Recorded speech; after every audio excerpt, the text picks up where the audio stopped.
Donc, on entend beaucoup parler de tantra, que ce soit à travers les stages, à travers le yoga, ou c'est quelque chose qui se répand énormément. Et donc, on a un peu cette définition Wikipédia du tantra, qui dit que ça veut dire expansion de la conscience, par exemple.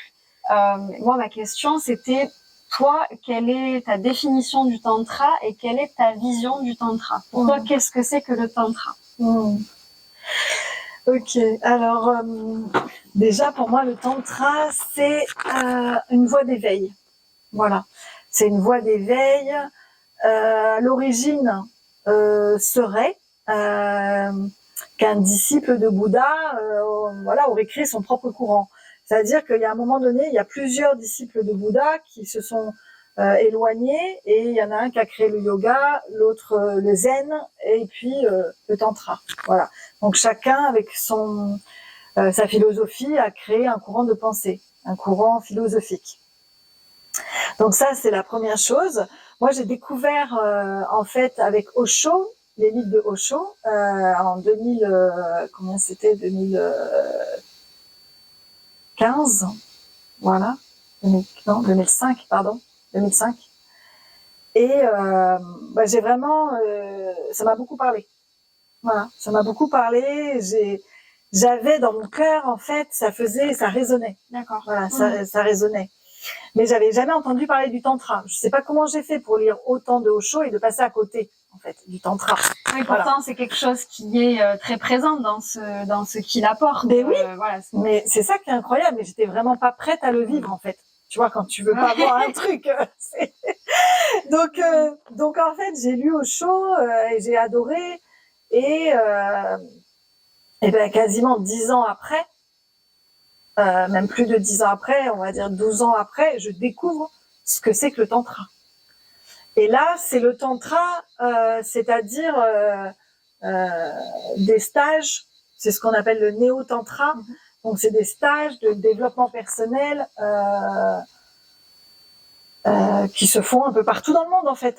Voilà, c'est les enseignements de Osho qui sont mis sous forme de stages. Voilà. Qui sont adaptés aux Occidentaux finalement. Voilà, qui sont adaptés aux Occidentaux. Mais de toute façon, Osho, dans sa volonté de transmettre ses enseignements à lui, en fait, il a commencé par comprendre un petit peu comment les Occidentaux étaient et ce dont ils avaient besoin. Oui. Par exemple, bon, bien sûr, il y a du tantra blanc, ce qu'on appelle avec les méditations assises, etc. Bien sûr, il y en a. Mais Osho, il a compris surtout que nous, les Occidentaux, on avait besoin de revenir dans le corps et qu'il pouvait pas nous faire les mêmes enseignements qu'il faisait en Inde, en fait, pour les Indiens. Voilà. Donc, il a créé notamment les méditations dynamiques. Ouais. Voilà. Et puis ensuite, il y a un certain nombre de personnes qui ont reçu les enseignements directement de Osho, qui ensuite ont souhaité à leur tour transmettre en Europe, aux États-Unis, etc. Et notamment Margot Anand, qui est quand même un peu une référence en France. Voilà. Ouais. D'accord. Voilà. Donc après, chaque personne va avoir sa propre vision du tantra, puisque comme le tantra c'est une voie d'éveil, forcément c'est quelque chose de très personnel. Pour moi, la spiritualité, c'est quelque chose de très très personnel, très intime même. D'ailleurs, j'ai longtemps renié mon côté spirituel parce que je faisais une confusion avec la religion. Ok. Voilà. Et donc, j'ai rejeté cette partie de moi pendant longtemps. Et puis un jour, j'ai compris que religion et spiritualité, c'était pas la même chose. J'avais vu il y a pas longtemps une image sur Facebook que j'ai trouvée drôle. C'était, en fait, pour moi, la religion, c'est un poisson qui est dans un bocal. Voilà. Et la spiritualité, c'est un poisson qui est dans la mer, en fait. Il y a vraiment quelque chose de beaucoup plus vaste, beaucoup plus ouvert. C'est moins, il n'y a pas de dogme, il n'y a pas de il faut, pas faux. C'est chacun qui a sa connexion avec le divin. Je pense que selon l'éducation aussi qu'on a reçue, ça peut aussi avoir eu un impact et avoir fait des dégâts aussi sur notre lien à plus grand que nous, sur notre spiritualité. Et très souvent, c'est le cas. Peut-être pour toi, ça a été le cas aussi. Mais voilà, très souvent, il y a ce côté-là qui a un peu cloisonné et où on s'est un peu refermé à tout ça. Bien sûr, mais refermé à la relation à plus grand que soi, mais refermé complètement de soi à soi, refermé par rapport aux autres. Enfin voilà, c'est très enfermant en fait au final. Et quand tu parlais tout à l'heure d'expansion de conscience, en fait, l'ouverture d'esprit et l'expansion de conscience, c'est apporté par, en tout cas pour moi, par le tantra. Et il y a le travail sur le corps physique et tous les corps, jusqu'au corps spirituel en fait, à notre connexion spirituelle. Et pour toi, le tantra, du coup, c'est très séparé du côté dogmatique et religieux. Voilà. Pour toi, c'est vraiment, même si il y a ces notions où on parle souvent de Shiva et de Shakti, voilà, ces archétypes. Dans l'hindouisme, ils sont vraiment très fortement représentés. Ils sont vénérés aussi. Mais pour toi, le tantra, le néo-tantra, ce côté peut-être religieux, dogmatique, n'est pas présent. C'est vraiment quelque chose de très ouvert où tout est accueilli, tout est le bienvenu, peu importe la croyance qu'on va avoir, notre foi. Voilà, c'est quelque chose qui peut apporter beaucoup à tout le monde. Qui s'ouvre à tout le monde en fait. Ouais, tout à fait. Et ben moi j'ai découvert voilà Shiva, Shakti dans les stages de tantra et en fait moi ça m'a vraiment plu parce que justement ça c'est venu me reconnecter en tant que Shakti à ma part de divin. Shakti c'est le féminin, mais le féminin avec sa part de divin à l'intérieur en fait. Voilà, donc grandiose. En fait, voilà, c'est une déesse. C'est je dirais l'humain avec sa part de divin dans tout son plein potentiel. Hein. Et ça, c'est génial de pouvoir vivre ça, au moins de cheminer là-dedans vers ça. C'est quand même extraordinaire. Bah d'ailleurs, en stage, quand on vient avec toi en stage, on dit les Shiva et les Shakti en parlant de nous. Ouais. Donc on s'identifie à ces archétypes. Voilà, c'est ça. Bah, c'est sûr que c'est une identification et que c'est pas tout à fait. On pourrait dire que c'est pas tout à fait ça en fait. Mais je trouve que c'est une jolie façon. Les archétypes, ça sert à ça aussi. Une jolie façon de se reconnecter à son féminin et à son masculin en y remettant une part bien plus grande de nous en fait qu'on a oublié. Ouais. Mais je sais qu'il y a des animateurs qui n'utilisent pas ces termes-là. Voilà. C'est intéressant, je trouve, ces couples sacrés, divins quelque part, et qu'est-ce que ça nous fait ressentir, comment on les vit à l'intérieur de nous, qu'est-ce qu'on ressent de ça. Ça m'a toujours fascinée pas que Shiva Shakti, même voilà quand on parle de Jésus, Marie-Madeleine. Et c'est pour moi c'est ça aussi qu'on retrouve dans le tantra et en stage, c'est cette union du féminin et du masculin, c'est ce mariage alchimique et tous ces processus qui se passent à l'intérieur de nous. Ouais. Et il y a aussi on va aller chercher dans les archétypes un soutien pour se reconnecter à des parts de nous. Et il y en a une que j'adore, moi c'est Kali. Ouais. Tu vois. Voilà, parce que j'ai Kali en moi. Voilà, et je reconnais en fait cette partie de moi qui est tranchante. Voilà, qui à partir du moment où j'ai compris que il faut que je meure, une part de moi meure pour renaître à moi-même et être une nouvelle moi, et que chaque jour en fait ça se fait tout seul. Mais Kali nous soutient là-dedans en fait. Et les archétypes pour moi ils servent à ça. C'est un soutien, c'est des images, c'est je sais pas comment on pourrait dire, mais c'est sûrement pas des dogmes. Hein. Voilà. Et c'est vrai que moi j'ai une aversion pour la religion depuis que je suis toute petite. Ça a été même très très compliqué pendant longtemps parce que j'ai quand même été dans un collège de religieuses et En fait, mon aversion à la religion, elle est arrivée quand à l'école on a commencé à vouloir m'apprendre les croisades, tout ce qui avait été fait au nom de la religion, comment on tuait des gens au nom de la religion. Enfin là, pour moi, c'était juste pas possible. Mais j'avais quoi? J'avais pas 10 ans, quoi. J'avais pas 10 ans. Donc ça a été longtemps un combat intérieur, en fait, où je reniais une partie de moi parce que je l'associais à la religion. Voilà.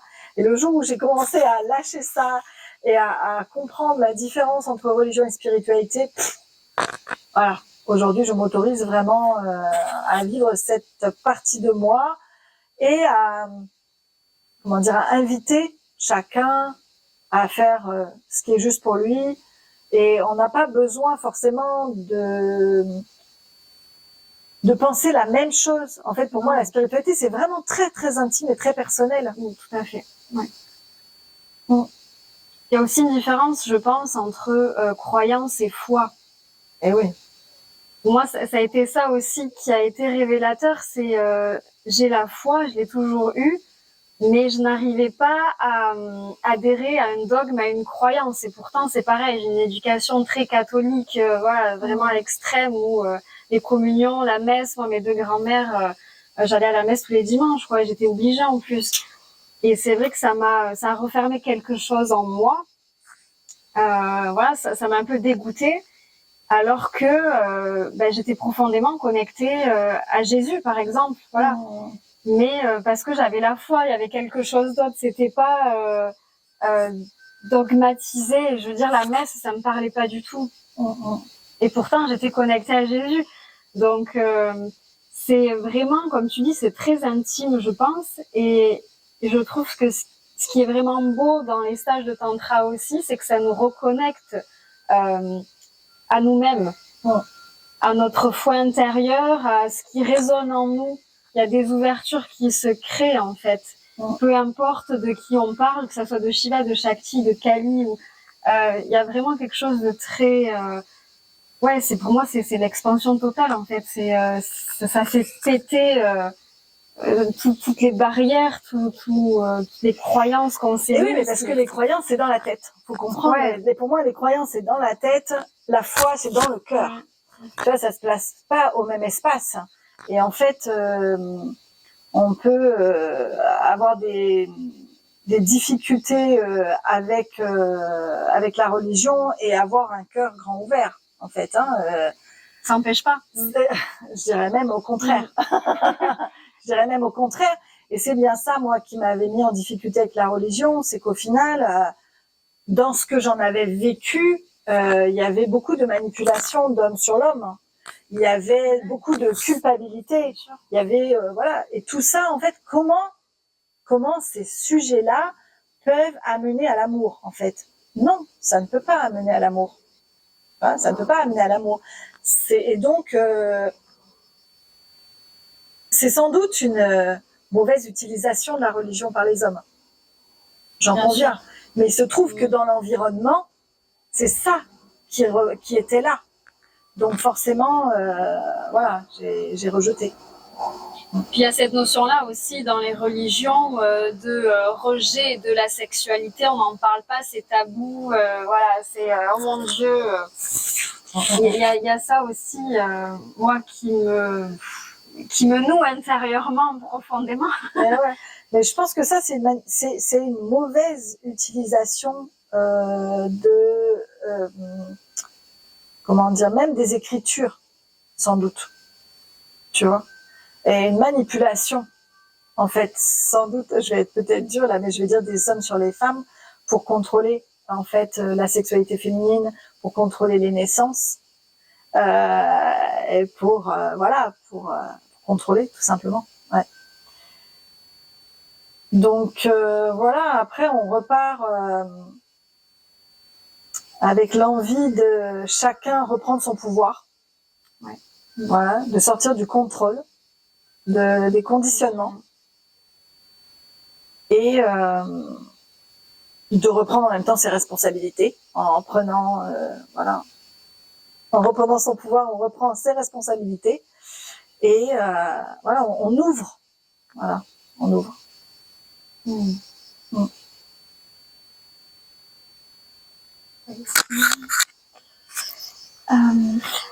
La prochaine question que j'avais à te poser, c'était par rapport au massage. C'est quoi la différence entre le massage tantrique, le massage érotique et le massage sexuel?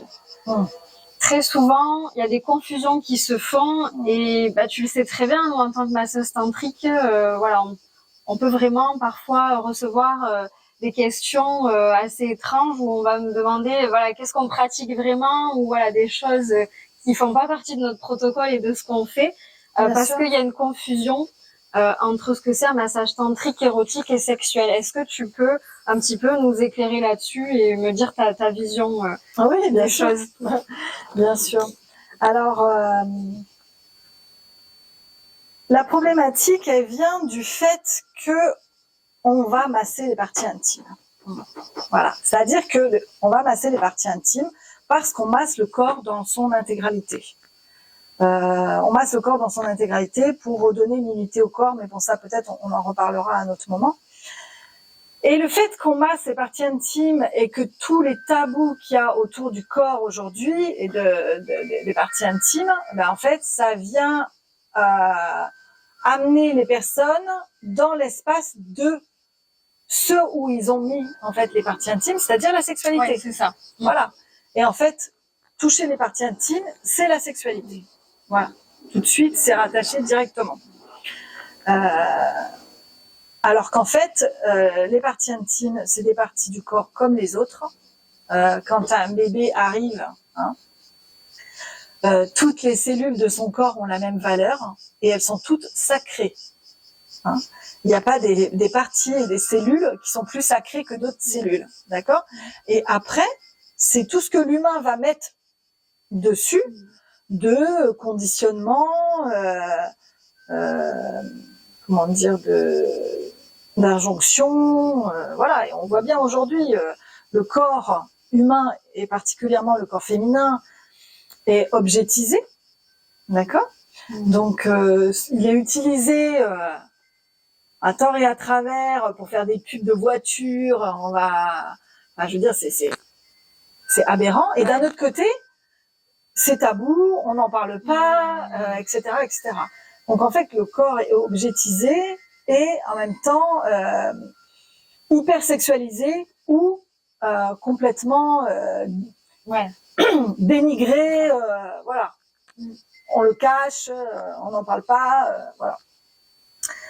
Donc là, si tu veux, pour moi, ce qui est important, c'est de remettre les choses à leur place. C'est-à-dire, le corps humain est un corps, c'est naturel, d'accord? C'est un corps humain, voilà. On enlève toutes les injonctions, on enlève toutes les projections, tous les conditionnements, et on a un corps humain, voilà. L'humain arrive comme ça, il est nu, et il repart nu, voilà. Et donc le massage tantrique va venir reconnecter la personne à toutes les parties d'elle-même. Parce que justement aujourd'hui, sous prétexte que cette partie-là, elle est rattachée à la sexualité, les seins, on va dire c'est pareil pour une femme, les hommes ils ont de la chance, ils peuvent encore se faire masser les seins, mais quand on va à un institut, on se fait masser avec, voilà, on met une serviette là, on est coupé comme on est saucissonné et donc on peut pas ressentir l'unité en soi. Et le fait de pas pouvoir ressentir l'unité en soi, c'est un peu comme si vous cassez un miroir, en fait il y a des morceaux, mais en fait c'est plus un miroir, il fait plus son effet de miroir, parce que c'est que des morceaux qui sont les uns à côté des autres et ça marche plus comme ça devrait. Et donc le massage tantrique est là pour venir redonner de l'unité dans le corps. Et c'est pour ça qu'on masse les parties intimes. D'accord ? Ce qui n'a rien à voir avec, donc c'est l'intention, en fait. L'intention de la personne de recevoir un massage qui va lui redonner l'unité, qui va lui permettre de ressentir des connexions avec son âme, avec son cœur, etc. Un massage érotique ou un massage sexuel, qui sont un peu les deux pour moi dans la même catégorie, on va dire, l'intention n'est pas la même. L'intention est sexuelle et voilà. L'intention est sexuelle, est l'excitation sexuelle, est d'aller jusqu'au coït ou pas, mais bon, quoi qu'il en soit, c'est une intention sexuelle. Donc, voilà, les taoïstes ils disent que l'intention est plus importante que la technique, quelle que soit la technique. Voilà. Donc, un massage érotique est un massage qui a pour visée d'excitation sexuelle et potentiellement de sexualité, avec des jeux. Voilà, pour moi, dans l'érotisme, on va apporter des jeux. Voilà, beaucoup. Le massage sexuel, c'est un massage qui a des visées sexuelles, mais qui va être plus... peut-être de stimulation dans ce cas-là, voilà, d'excitation. D'excitation purement physique, primale, voilà, où il y a moins de subtilité, on va dire. Mais pour moi, c'est complètement différent, ça n'a rien à voir. Et c'est pas parce qu'on masse les parties intimes, en fait, que on va être sur quelque chose de sexuel. Et ce qui vient mettre le doute dans la tête des gens, c'est la méconnaissance, en fait. On ne connaît pas. Et moi, je le comprends tout à fait, parce que moi, on m'aurait posé la question il y a 10 ans. Oui, bien sûr. J'aurais été incapable d'entendre ça. Voilà.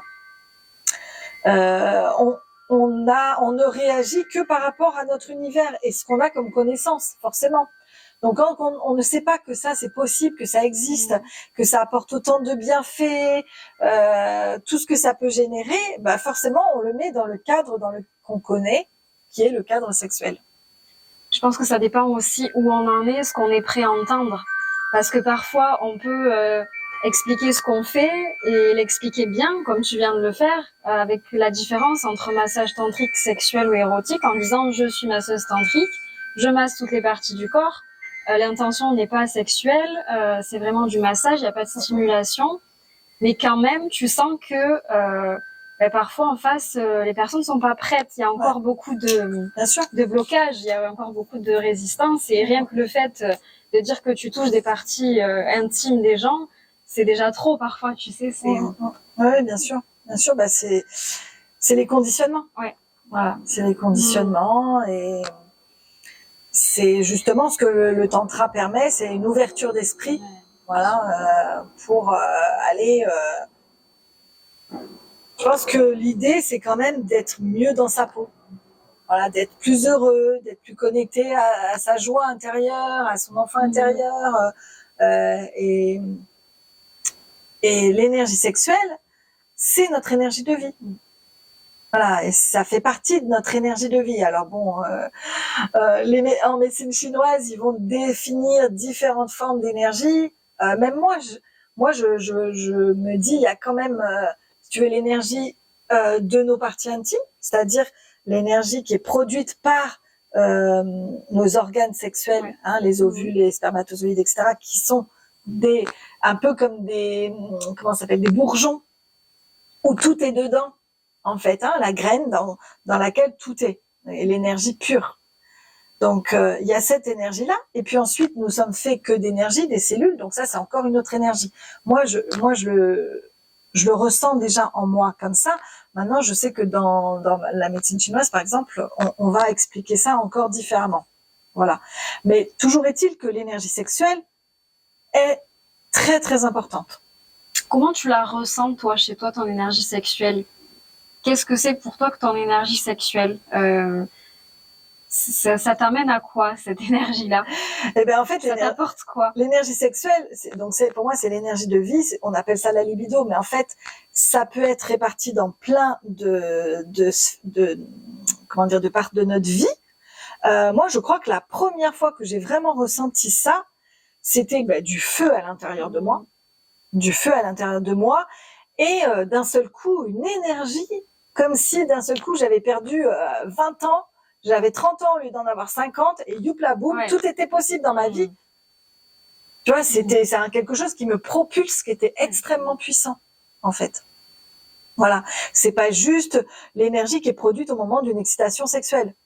C'est pas juste ça, en fait. C'est vraiment l'énergie de vie. Et cette énergie de vie, on va la répartir dans notre vie, par exemple, dans l'énergie qu'on met dans s'occuper de sa famille, dans l'énergie qu'on met dans son travail, dans l'énergie qu'on met dans ses passions, dans l'énergie qu'on va mettre dans le sport ou dans la danse. Voilà, dans tout ce qu'on fait, en fait, on répartit notre énergie dans tout ça. Sauf que quand, en fait, notre énergie de vie n'est pas nourrie, n'est pas alimentée, en fait, on est faible en énergie. Voilà.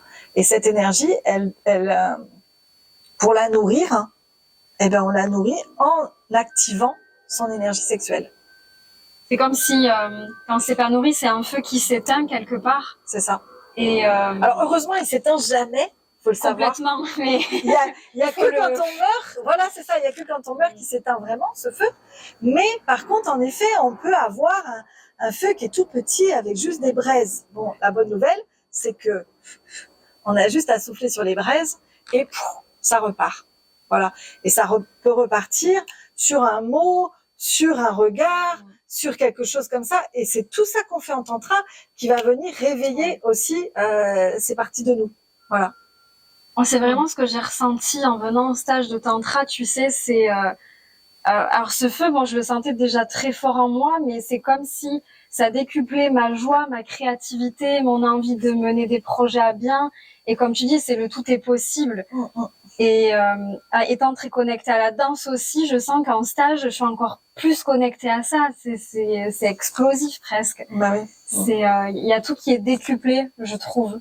L'énergie, la joie, l'enfant intérieur. C'est ouais. Et oui, puis ça vient en stage, on vient réveiller ça. En fait, hein, on vient réveiller ce feu intérieur et on vient réveiller le cœur. Et on vient réveiller la capacité à s'expanser, à partager et même au-delà. Et en fait, tout ça, ça s'alimente mutuellement. Tous les chakras alimentent les autres chakras. Et c'est comme ça qu'on arrive à être de plus en plus, comment dire, complet, de plus en plus équilibré dans qui on est. Ouais.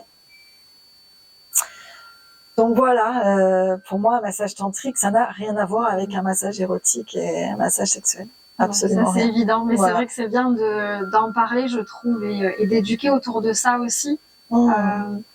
Parce que c'est des sujets qui sont pas forcément évidents, en fait. Il y a beaucoup de tabous et je trouve que c'est bien de parler de tout ça. Bien de sûr. Ce qu'on fait, de comment on le fait et d'expliquer vraiment aux gens notre travail. Bien sûr, bien sûr. Et pour comment moi, la masseuse tantrique a un rôle pédagogique énorme. Énorme. Et alors déjà, pour éduquer ses propres clients et ses clientes au travail qu'on fait, bon, voilà, ça c'est une chose. Mais ça leur permet aussi d'ouvrir leur esprit sur une autre forme de vie, une autre forme de sexualité. Et voilà, après ça fait son chemin. Voilà, toutes les petites graines qu'on va semer nous dans notre relation entre nous et nos clients et nos clientes. Et puis après eux, comment dans leur vie ça va c'est comme se si répercuter. Parfois on leur montrait une autre voie, un autre chemin que le chemin classique qu'ils connaissent, même surtout quand on parle de leur sexualité. Je trouve que le massage tantrique leur ouvre une autre voie que la voie classique de la sexualité primale, basique, et que ça leur ouvre des portes sur autre chose, sur des connexions, sur une sexualité beaucoup plus variée presque, tu vois. Bien sûr. Bien sûr, moi quand j'ai commencé à être masseuse tantrique, quasiment tous mes clients et mes clientes me parlaient de leur sexualité. Donc il y a un moment donné, je me suis dit oh là là, mais qu'est-ce que je vais faire avec ça? Et puis donc j'ai décidé de faire cette formation sexothérapie qui est un complément pour moi. J'ai pas l'intention de m'installer sexothérapeute du tout, mais ça me permettait à moi déjà de ouvrir encore mon esprit à moi, d'être en capacité d'accueillir toutes les confidences qu'on pouvait me faire, parce que forcément au début, moi j'avais vécu ce que j'avais vécu et j'étais pas forcément même si je pense pas que j'avais un esprit fermé, je pense que j'étais pas forcément prête à tout accueillir. Ouais. Voilà. Et le fait de faire cette formation m'a vraiment permis de me sentir confortable avec le fait que les clients puissent me parler de leur sexualité. J'ai compris assez vite qu'il y avait quand même une énorme détresse au niveau sexualité. Voilà.